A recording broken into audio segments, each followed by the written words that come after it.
Alright, sure. First off, I gotta let you know, I don't expect you guys to believe me. Hell, I barely believe me, and part of me wants to dismiss it as being a result of all the drugs and alcohol I was in at the time, but given that it was specific to that location, and the fact that I have a scar to prove it, and frankly, how real it all felt, I don't really buy that. So I guess really this is just me getting it off my chest. Back in 2011 I was in the Fort Campbell Army Base Warrior Transition Unit after being medivist from Afghanistan. For those that care to know, I got sploded and it fucked up my back, hip, and knees. Anyway, the barracks they stuck us in were gods know how old, but they'd been holding injured, crazy, dying, and suicidal soldiers for a very long time. Shit like that tends to collect bad junior, I've learned. And I've been to quite a few transient places, hospitals, homeless shelters, mental facilities, for depression, in case anyone's thinking I'm just schizophrenic, to know that vibe. This place however, it felt ... angry seems too cheesy. It felt like something was about to happen, like the calm before the storm. That guttural feeling you get when you're a kid with a bad report card about to be opened. Anyway, one night, a couple of weeks in this place, I heard someone in the next room making banging noises and moaning gibberish at like 3 in the morning. This continued for the next 2 days, sometimes I even thought there were scraping noises against my wall, until my squad leader asked me if I'd been sleeping alright, wondering if my pain meds weren't working. I told him about the sounds next door, thinking this was someone really passionate about their masturbation and whatnot. He talks to me the next day, saying he'd looked into it, and there was no one living next door to me. Surmising that it might have been echoing from upstairs. So I look into it, the floor above me was this guy named Bashing. Real quiet type, into computers and trip-hop, slept all the time. I kinda doubted he was the source of the noise, but I asked anyway. He pointed out that as a matter of fact he'd been up at 3 a.m., but he was lying in bed listening to his earphones. His roommate was still in the hospital too, so he got ruled out. I tried his neighbor as well, for safe measure, but he said he was knocked out, and he was in for stomach problems, so it was unlikely he was having PTSD-related night terrors. So I leave it be, and that night, I hear the noise again. This time, I get pissed, and even though I know the next room is empty, I knock hard against the wall. I was actually surprised when it stopped. For a moment. Next there was no banging, no moans, only that scraping sound in intervals.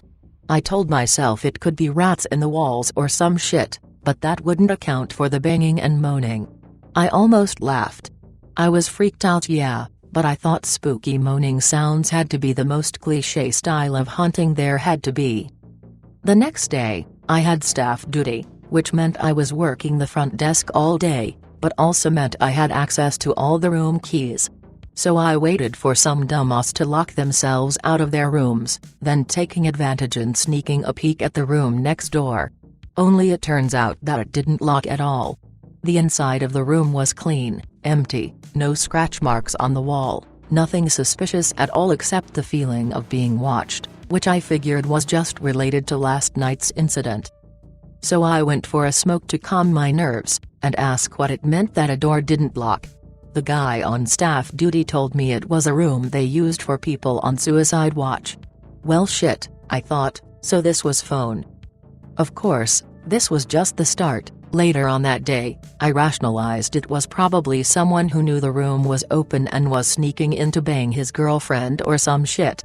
I considered checking it out next time the banging started, but frankly, both possible results of either finding some otherworldly shit going down, it watching some guy bump literal uglies with some stripper from Clarksville were equally unappealing.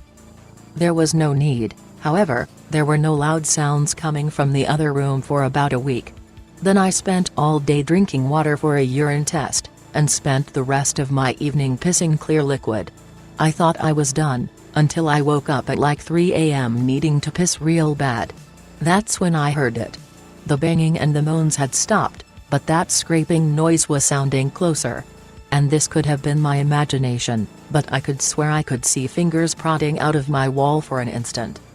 I ended up saying fuck this noise, and sleeping in the bathtub that night. The next day, I went back into the room to change.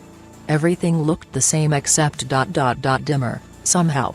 I figured it was because I'd just woken up, but it stayed like this the rest of the day. Needless to say, I was spending less and less time in my room. That weekend I got absolutely wasted, and ended up passing out in my bed. I awoke the next morning with my cell phone in hand, a new text open with the words "it's coming" typed in. I just had to burst into laughter at how corny it was. Part of me swore it was just drunk me fucking with hungover me, which is something I would do, actually. The next day I hooked up with this girl and we fucked, only to have her scream out, "I shit you not, it's coming." I was certain I'd misheard and she'd said but I was bursting into laughter anyway, much to her confusion. I explained the situation after, and it turned out she was big into the supernatural and psychic stuff. No surprise, I did meet her at a hookah bar so of course she suggested a Ouija board, but I refused, saying this shit was already cliché enough as is. She then suggested I ask to switch rooms, which was reasonable, but I guess partially due to stubbornness and laziness, I kept putting it off. A couple of nights later I woke up to what I could have sworn was a grab of my shoulder, stood up, and in the darkness, on the floor I could see what looked like the outline of a million fat, giant black worms, actually, shape-wise I'd say they were more like leeches, writhing on the floor. It wasn't quite even a physical shape, more like I could see the shadows of their invisible bodies. At which point I went nope.jpg and cocooned myself in a fetal position inside my blanket, certain I was hallucinating, only to eventually pass out. The next morning I woke up to find a wormless floor, and figured it was just a really vivid dream, only to find what looked like it's here scrawled into my little weatherproof notebook, as if I'd written it with my left hand. After downing a keg and suffering from a concussion. Basically, it was almost illegible, which was a perfect opportunity for me to dismiss it as being able to be anything. So I go on later in the day to take a shower after PT, in the little bathroom right next to the kitchen and bedroom. These were really small barracks rooms, only to have my horrible rendition of the Red Hot Chili Peppers Under the Bridges interrupted by the sound of someone moving around in the kitchen area. I pause, and yell out "who's there" with no reply. I never hear a door open or close, which is odd because if it had been staff, they sure weren't mindful about making all sorts of other noise. So there I am, naked, steam coming off me, I like my showers hot, carrying the towel holder pole as if it would do something, only to find the room empty. I relax, putting the pole down, only to feel like something was breezing behind me. I swear, I think I broke some sort of record for changing into clothes and bolting out the room that day. So I talked to my squad leader about switching rooms, claiming I still can't sleep due to the noise and ask for an appointment with a social worker because reasons. I decide to go to my room only to grab essentials and bolt, accidentally leaving stuff in my friends' rooms to avoid trips. Social work was no help. They suggested it might be brought on by insomnia, but that still didn't explain a lot of the details, nor the fact that it was directly connected to that room. I went back into it, packing my stuff little by little for whenever there was a room available, but I'm guessing whatever was in there decided it was tired of subtleties. One day, as I was about to leave the room after packing, I felt a spout of vertigo, that quick feeling of the room spinning, only to find the shit I'd packed strewn across the floor. This happened several times as I tried getting through the door, only to eventually give up and stay in, skipping dinner. The next morning I ended up calling and coaxing my friend into meeting him in my room for breakfast. He called me to ask where I was after he'd knocked on my door several times and no one answered. I managed to get to the open door and meet him in the hallway at least, but spent most of that morning trying to coax him into coming over. Someone had to see what was going on. I couldn't do this alone, but I couldn't tell anyone either. My depression was getting to me as well. I had started cutting myself. Nothing too deep. I guess just as a way of making sure I was awake. Luckily no one noticed, or rather unluckily, because at this point I'd rather be institutionalized. Shit was getting weirder.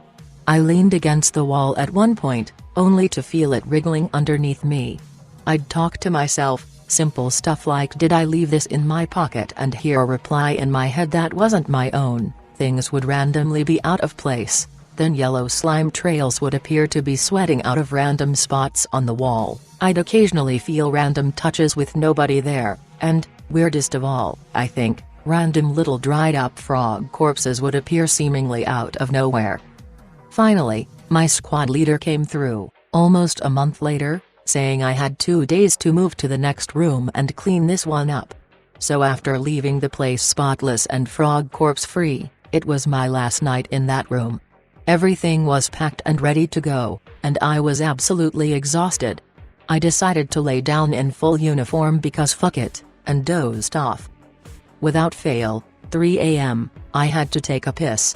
So I go to the bathroom, and as I'm about to walk back into the room, I see it. The thing had an adult-sized head, and a small, disproportionate torso. It had long, greasy, black hair, and its entire skin looked like that of a burn victim's. Its limbs looked boneless and coiled around like tentacles with fingers at the end. What passed for its head were just 3 large, gaping holes with what looked like giant black worms wriggling inside it. Those holes gaped wider as it released an inhuman scream. Then I realized part of that screaming was me, and I bolted out of the room. I stayed up the rest of the night, smoking outside without talking. For some reason, the idea that this was a Hispanic woman came into my head, although that thing looked like it had never been human. The next day I moved to a separate room upstairs, which was stupid, given that I was in crutches, and remember thinking, man, maybe I should have taken Chloe up on that Ouija board, and feeling real bad for it for some reason. A week later, I woke up in the middle of the night, only to hear that sound again. Scrape, scrape, scrape. Luckily, however, 4 days later we did a mass move to the newly finished barracks a few streets down, and those old ones became MP barracks. And hey, you know, fuck MPs, they could have that shit. I did ask around, however, and people did claim to see weird shit in those barracks every now and then, but at least my story there was done. Also, I sorta regret not taking pictures, but honestly there was nothing to take pictures of other than tiny little frog carcasses.